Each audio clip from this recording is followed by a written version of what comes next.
Salutations, everybody. It is Matty here today. Hope you're all doing absolutely excellent. Today, I get to be that guy, like the little bit of the party pooper, just a little bit, okay? Because I've been loving my time with Oblivion Remastered, and generally speaking, I have very little complaints. But there's two ways of really looking at this video, because again, normally I'm the guy who's like, hey, it's all fine. We're having a good time here. Lighten up, would you? So just to make sure that the goal of this video is clear, what I'm trying to do is kind of a twofer here. Like, first and foremost, obviously it's about Oblivion Remaster, future patches. What can Bethesda include to make this the best possible product when they walk away from it? But also the secondary objective of this video is, look, they're going to be doing more remasters down the line. If the FTC leak is to be believed, which it has been ironclad for years now, if it is to be believed, then we know there's going to be a Fallout 3 remaster. And I think there's certain creative choices with the Oblivion remaster that Bethesda made that maybe they could learn a little bit from. So I just want to talk about some of the issues, generally speaking, because this is really the first remaster from Bethesda. It's something they swore off for a while. So for them to step forward into it, I think they've hit a home run for the most part. But I just want to tighten a couple things up, if you will, here. So ladies and gentlemen, welcome. Let's just talk down a couple of the problems that the Oblivion Remaster has. If you're new here and you're into what's going on with Bethesda, I mean, we have a laundry list of videos that I have planned for you, so get subscribed. Thank you for being here.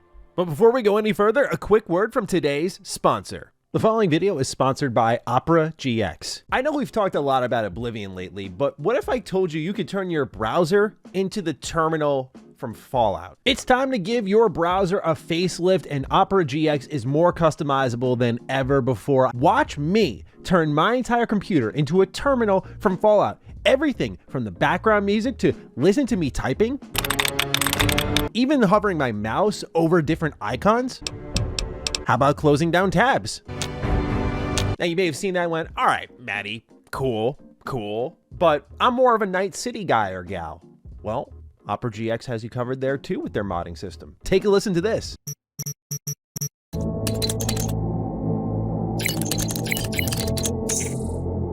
So as you're browsing around, you get this cool background music, the keyboard sounds, everything's there. So these mods are absolutely awesome. But Matty, I don't want to leave this video. I don't want to leave your beautiful face behind. Well, check out this feature that Opera GX offers you in their browser. You could pop on your favorite Mr. Matty video, maybe your favorite retro rebound video, and check out what we got going on in picture-in-picture. Plus, the big thing that scares a lot of people off with new browsers is importing all of your previous stuff. But fortunately, Opera GX allows you to import everything like browsing history, bookmarks, and cookies. It's also compatible with every Google Chrome extension. So if you're interested, check out the browser through the link in the description down below. It's the best browser out there, and thank you to Opera GX for sponsoring today's video. I want to start off with difficulty, because I think Starfield figured this one out really well.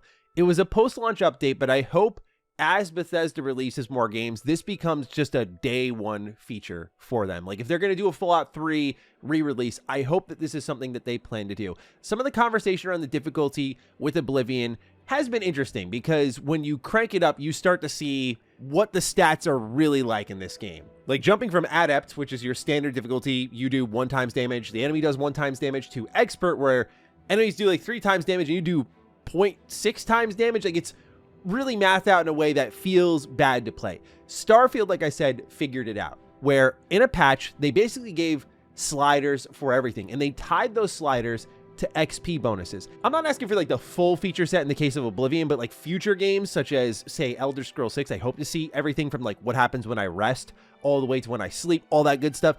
What I'm talking about here is just a slider for my damage and the enemy damage, and just tweaking XP gains on the skills I use during those encounters based on how easy or difficult I've made it. I think that would solve a lot of problems here, because in Starfield, like I turned mine to a hardcore shooter and I had a blast with it that way. I turned up my damage all the way, so if I see you and I pop you, that's it.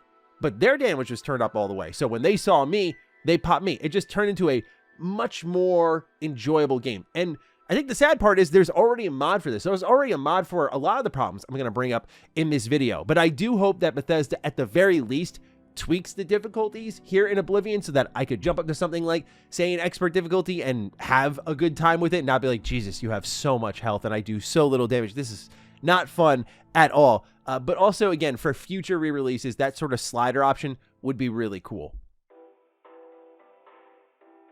Performance is something I've talked about a lot, so I wanted to kind of dial in on a primary gameplay issue and then a primary technical issue I was having with Oblivion Remaster.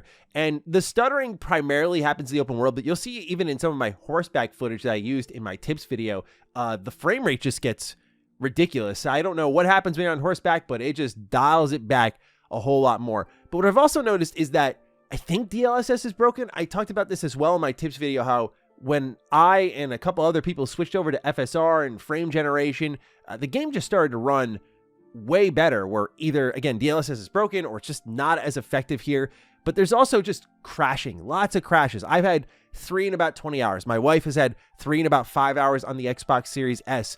Our editor, Dan, I mean, he has tons of footage to show you on all of his crashes, just crashes upon crashes upon crashes. He's had over 10 since he started. So we're all experiencing, everyone I've talked to is experiencing it.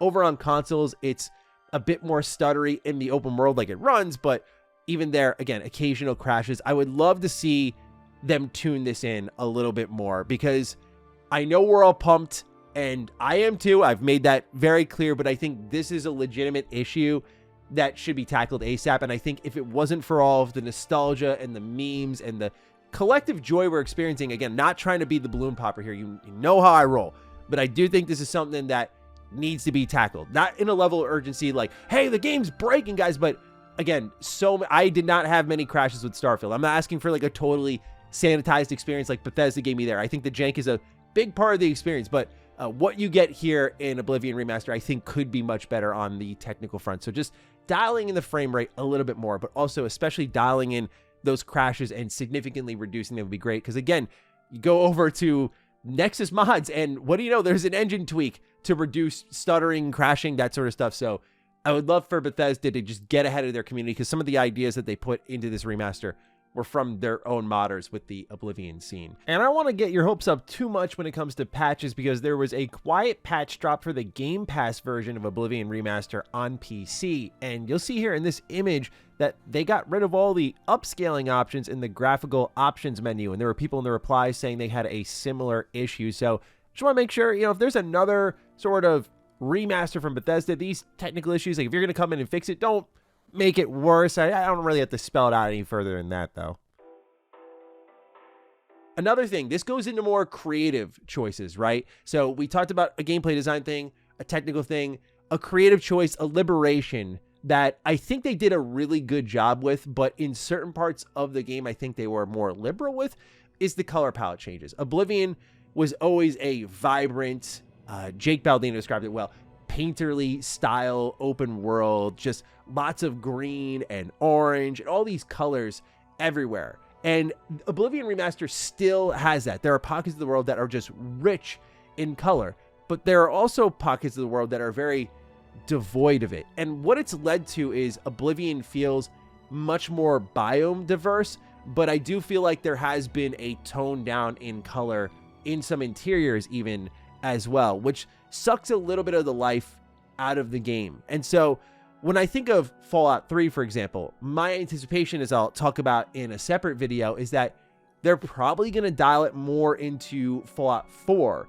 And why is that? Because Oblivion got dialed more into Skyrim to kind of bring those in line, to bring in the Skyrim fans to Oblivion. And so I think Fallout 4 being as big as it was, they're going to do the same thing with Fallout 3 fans who have missed out on that game or couldn't play it because of the first-person shooting, and dial that world in accordingly on an artistic level. At least based on what I've seen here with Oblivion Remaster, I'm like, they're not afraid to kind of shake up a bit of the visual identity of the game to bring in new fans.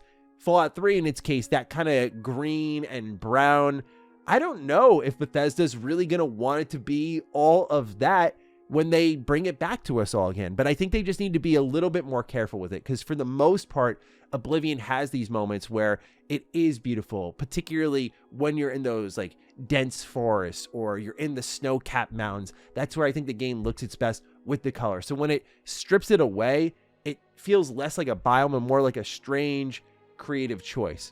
And again, there is a mod to adjust these colors. So another place I think it looks really good is Bruma at nighttime. So not really dogging on the visuals, because the uplift generally speaking, has been great, but just urging a little bit more of a careful approach when they start to touch up the visuals, because Oblivion, I think you can get away with it a little bit because it is a fantasy world and it still looks and feels and sounds like one. Fallout 3, though, at least in my opinion, its atmosphere is so core to that experience. And like Fallout 4 being vibrant is also core to experience because it's a game about rebuilding, where Fallout 3 is a game about being in the thick of that horror and just trying to find that glimmer of hope in Project Purity. So again, just color palette swaps and desaturation and more saturation, whatever they decide to do. I just urge them to be careful with it because I think they flew kind of close to the sun, and this is all a new exciting thing. So if Bethesda comes in, does another remaster, it's going to be more established, more expected, all that sort of stuff. So again, I just think there might be less forgiveness from fans based on what I've seen in the community. So just something to keep in mind. Other things, animation quality. I love that they dialed it in on the third-person animation quality because I think they would get a lot more players if they hired I have like a very close friend who's like, I cannot play their games because I only like playing in third person. And if they actually looked good animation-wise, that'd be fantastic. But Oblivion Remastered is one of the first they've actually looked at and said, like, I think I kind of want to check that out because it actually looks good. So they added some new animations. Pretty much all of them, I think, look great, look passable. And then there's the running animation, the Naruto running animation. That's crazy. And if you run up a hill in third person while sprinting, yeah, looks a little funky and it doesn't work very well. And you end up kind of just hopping up the hill. So something, again, to just keep in mind here, that the animation changes are good and welcome. But in the case of Oblivion, which I actually like playing more in third person than first person, when you do these animations that are on a level of ridiculousness as the being able to like jog diagonally and just glide across the ground, I feel like Bethesda, and most likely Virtuos with their next remaster, just needs to be careful about some animations and how they interact with the world space, because, and this is no disrespect to the modding community because I know how much they carry the water here in the BGS conversation, but like it did feel like modder project. Hey, like you got sprinting, like it's, here you go. It is what it is. You know, the function is there. I expect when you have a AAA studio and AAA resources that this sort of stuff looks a little less funky. But again, this is where I am in a little bit of my nitpick bag. But because a top 3 game of all time of mine is coming up next, it seems, you know, I just gotta be careful, y'all. Gotta put it out there. If Bethesda watches this video, just gotta make sure this is kicking around the old noggin.